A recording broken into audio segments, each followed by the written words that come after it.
रानीखेत से बड़ी खबर है। कांग्रेस कमेटी ने भारत रत्न और देश के पूर्व प्रधानमंत्री स्वर्गीय राजीव गांधी की 81वीं जयंती श्रद्धापूर्वक मनाई।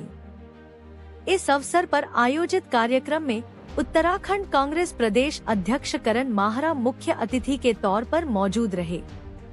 कार्यक्रम के दौरान करण माहरा ने कहा कि स्वर्गीय राजीव गांधी को आधुनिक भारत का निर्माता कहा जाता है। उन्होंने सूचना प्रौद्योगिकी, शिक्षा और पंचायती राज व्यवस्था को नई दिशा देने का काम किया। राजीव गांधी ने युवाओं को राजनीति और राष्ट्र निर्माण में आगे बढ़ने की प्रेरणा दी।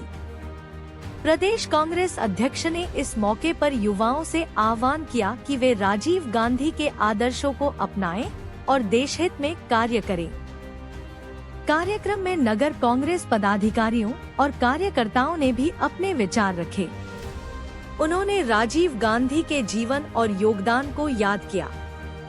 कार्यक्रम का समापन श्रद्धांजलि अर्पण के साथ हुआ। कांग्रेस जनों ने राजीव गांधी की प्रतिमा पर पुष्प अर्पित किए और उनके आदर्शों पर चलने का संकल्प लिया। इस मौके पर कार्यक्रम की अध्यक्षता नगर अध्यक्ष उमेश भट्ट ने की। वहीं संचालन का दायित्व पूर्व जिला महामंत्री दीपक पंत ने निभाया। रानीखेत में आयोजित यह कार्यक्रम कांग्रेस जनों की भावनाओं और देश के प्रति उनके समर्पण को दर्शाता है।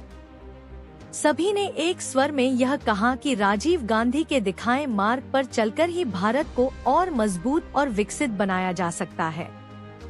देखिए, उनका जयंती बनाने के पीछे बहुत बड़ा उद्देश्य है। बहुत बड़ा वो महामानव थे। अगर आप देखें, चाहे आज महिलाएं जिला पंचायत बन रही हैं, बीटीसी बन रही हैं, जिला पंचायत अध्यक्ष बन रही हैं, प्रमुख बन रही हैं, प्रधान बन रही हैं, ये सब राजीव जी की देन है। देश में सूचना क्रांति लाने वाले हुए थे। जिस समय वो मोबाइल और कंप्यूटर लेके आ रहे थे, बीजेपी वाले बैलगाड़ी की यात्रा निकाल रहे थे वहाँ के लिए, संसद के लिए। तो ये फर्क है कांग्रेस और बीजेपी की सोच में। ऐसा व्यक्ति जो बहुत ही सौम्य था, जिनके माँ खुद प्रधानमंत्री थी, ऐसे, और उसके बाद भी इतना सौम्य व्यक्तित्व, इतना सरल व्यक्तित्व शायद ही किसी का होगा।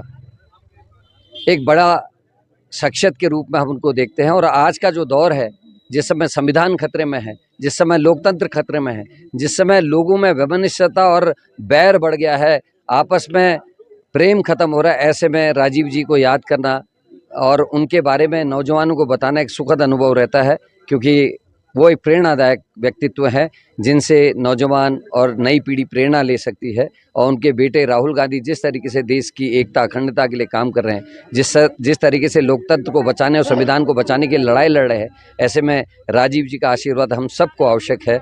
उनका आशीर्वाद रहे और हम इस लड़ाई को जीत सकें। देखिए, जिस तरीके का व्यवहार सदन में सरकार का रहा और जिस तरीके का व्यवहार कल मैंने विधानसभा अध्यक्ष जी का देखा, निश्चित ही वो दुख देने वाला है। सुमित हृदय जी की वीडियो ने सब खोल के रख दिया, जिसमें वो दिखा रहे कि कोई भी चीज़ अस्त व्यस्त नहीं, कुछ भी नहीं टूटा है।